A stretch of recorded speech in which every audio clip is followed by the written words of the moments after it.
What's the best way to get to know your financiers? Yeah. Negotiate with them. The best thing to do is, of course, talk to other people that they've financed in the past. And it's usually that reference that might get you in the door with the same investor. So it's a really helpful phase. I mean, not all investors invest in the same way or in the same space or with the same kinds of companies.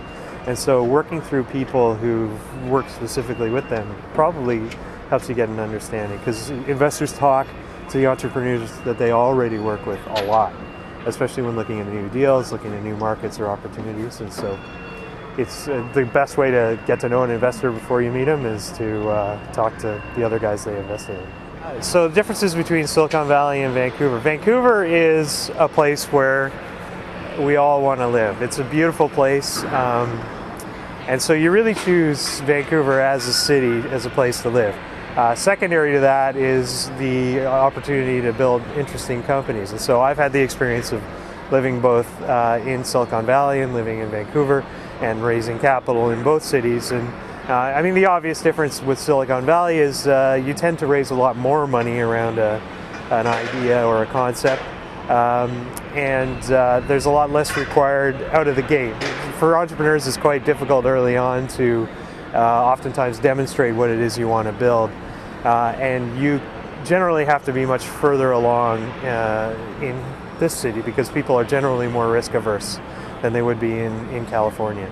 That being said, there are a lot of great programs available to Canadian entrepreneurs and BC entrepreneurs, such as IRAP, a program called Shred, and even a fund that's available from Telefilm Canada that supply what I would essentially call angel capital to help finance early stage technology centric companies, specifically companies who are building, interesting and disruptive content or technologies. Well, my favorite advice is keep it simple, right? It's so overlooked, in terms of deal structures, in terms of the products you build, in terms of your strategy for going to market, in terms of how you treat your employees. Keeping things simple, keeping things open, keeping things direct, I think is really a key concept. And it just, as an executive, it's so hard to keep all the balls in the air that you have at any given time.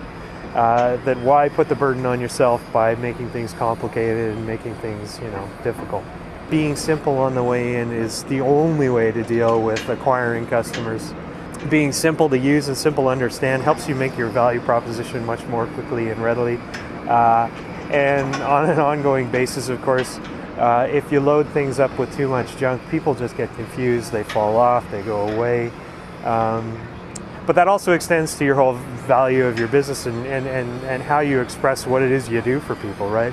And if you find yourself challenged to explain to people in reasonably simple terms what it is that you do, then it's going to be tough going until you figure that out.